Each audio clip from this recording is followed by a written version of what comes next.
What's up, guys? Congratulations on the victory. Obviously, a very, very exciting fight, fun to watch. I mean, how are you feeling after a fight like that? Cool, good, man. My right hand's all banged up. That kid had a chin on him.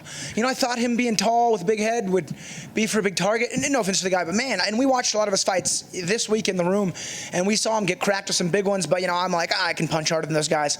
But man, he had a chin on him. You know, I know Coach wanted me to take him down earlier. And I was like, I could knock him out. And then I was like, in the third round, Coach was like, he's not going anywhere. So I was like, all right, I'll take him down. And then seeing the effective groundwork, you know, especially getting him out as quick as I did, I felt very comfortable. I wish I had a little more time. And all the same, you know, I'm happy I got the win. I really looking for the finish. Trained very hard. You know, I've had, you know, around 40 fight camps, everything combined, and I've never ill-prepared once. Not once. I think a lot of my preparation made up for any lack of, you know, previous athleticism or whatever. And got the win. I'm happy with the win. I can't wait to get back in there. That was fight number 11. You know, I'll be hopefully signing contract number 4. My coach and I joke, you know, as teenagers we talked about getting to the UFC a lot. And making it to the UFC is not the hard part. Staying in the UFC is the hard part. And coming up on contract 4, that's something that I'm personally proud of. And my goal is to get to 20 fights. Once I'm at 20 fights, I'm going to set a new goal for 30 fights. And I'd love to be able to retire a banged up old man in the octagon. Was that the last fight on your deal? That was 3 out of 4, so okay. I'm hoping to resign. Sean has always given me every opportunity I could ever ask for. You know, more than anything, I want to help elevate the stock of the UFC, and I know getting cool finishes is the best way to do it. And I'll always try my hardest. But man, just like the status of my gym, and you know, I met my wife at my gym, and my best friends, and everything has just been enhanced by the UFC. So I want to give back as much as I possibly can. I really admire what Dana has done just as a martial artist for the whole of the sport, and I just want to do my part and make sure to get good PR and finishes for the company. Right. So you had like a nice little streak going, right? And everything's going in the right direction. And like you said, there's a lot on the line with this contract. Your last fight obviously did not go well at all. Did that upset you mentally? Did it have any effect on you in the time away or in the fight tonight? I mean, not in the fight tonight. You know, I'm a veteran. I unfortunately get to say that's not the first time I've lost in Houston in the UFC. I prepared so incredibly hard for that fight. Got the opponent change, did my research, saw the odds, knew the difference in our skill set, knew his best chance was to early brawl. And I just made bad decisions. I planted my feet and started swinging early, and regret it. But I'm not one to. I don't want sympathy. I don't want people to feel bad for me. I made my mistakes. I learned from them, and there were 2 huge takeaways I got from that fight. Number 1 was, you know, with the odds, with the difference in skill set. If he can beat me, I can beat anybody. Like anyone can beat anyone in the UFC, and I feel like I can control the controllables and win where I need to win. And 2, you know, I was like, why am I, you know, training so hard and torturing myself and traveling, which I do love doing, to train. And there was one standout reason more than fame or money or anything. It was to feel alive. Justin Gaethje said it well against Khabib, but to experience life in its like most pure primal state, and just like the fatigue, the hardship, getting punched, and like, you know, knowing you got hit. It doesn't ever really hurt, but you kind of feel weird.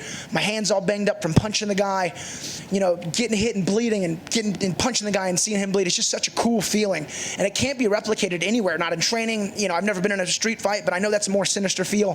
There's something to like fighting for glory that is just, it's such a surreal feeling, and in my opinion, that's the purest way to feel life, and that's why I enjoy doing this the most. So you touched on controlling the controllables, right? Then you have one of the most uncontrollable things I've ever seen in a fight tonight happen. What's going through your head at that point? And I mean, how difficult is it to stay in the moment, to stay focused, to not get distracted? What was happening during all that? You know, that was nobody's fault. I guess I took a breath. You know, I wasn't tired. I look tired. When I fought Jordan Mean, that fight finished, I lost a decision, and I was not tired, and I was extraordinarily disappointed in myself.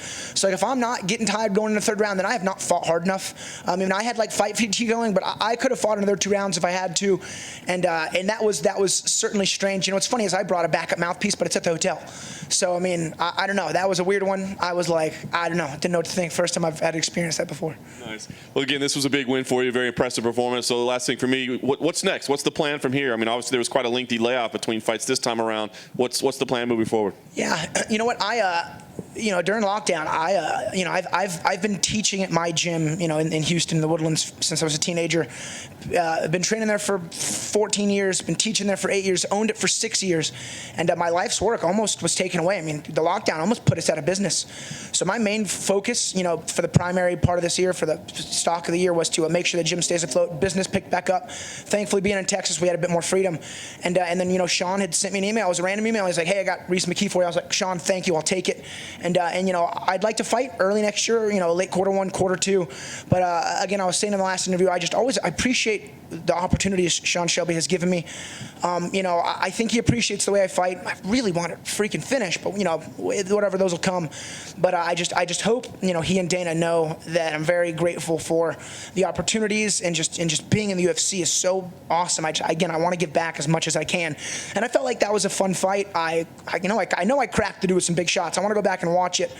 But man, kid had a good chin, I didn't have the easiest first few fights in the UFC. I think my first 2 fights, the guys had a total of 19 fights, but he fought Hamzat, who's a beast, and then he fought me. It was my 11th fight. I hope they, throw Rhys a bit of a bone in his next fight. But this is also, the Octagon is not a place for sympathy whatsoever. This is a very, very difficult, roster of guys to be fighting. And again, I'm not looking for any rankings or any belts. My teammate Jeff Neal, he'll be champion. I'd love to kind of see him be a ruthless champ and just fight guys along the way. And again, my goal is longevity, and in 20 fights, that's my goal. Hey man, are you the kind of guy who needs your coach to tell you he's not going anywhere, or did you know at the end of round 2, like, this guy is probably not going to get knocked out today? No, I will always have tried to knock him out. I appreciate that my coach told me that, because then I feel I got to watch it. I feel like I was a little more technical, and then finally looked for the takedowns. And man, I drilled a lot of different takedowns, and the ones worked quickly. I don't think any of them got defended, but no, I am the guy on the battlefield who would rather swing the axe at my opponent's face and not call the battle orders. And back in the past, I was in charge of training and game plans with the help of my awesome striking coach, Matt Wald. He's my man. He and I have been training for 15 years together. But having Coach Safe, a true general, like a master of the art, has helped tremendously. And again, it's nice to be told what to do. I caught the window of this fight quite a ways back, and I had called Coach. And I was like, hey, I got to fight. And I was like, should I start coming up to Dallas now? And he's like, you do what you feel. And I was like, Coach, tell me what to do. And he's like, no, wait a couple weeks. I don't want to burn you out. So at the 8-week mark is when I started coming up, and everything was peaking really well. And I'm just so happy I was able to get this fight and get this win, and ideally sign a new contract. That'd be awesome. Congrats, man. Thank you. John, I also got to say, man, you got all the respect and love from the fighters. You're one of the best interviewers. Other interviewers are great too. John, you're the man. Oh yeah, one thing my father wanted me to say. I have 2 brothers. My eldest brother Max, he's a genius. He's the man. We lost our middle brother AJ. Love him dearly. Earlier this year, and just want to dedicate this fight out to him. And any parents who have kids who are struggling, down a bad path, just try to help find something that can get them on the straight and narrow. I wish he had found martial arts like I did. But parents, just make sure you tell your kids you love them, and then kids make your parents proud and make good choices. But this fight goes out to my brother. I love you, AJ.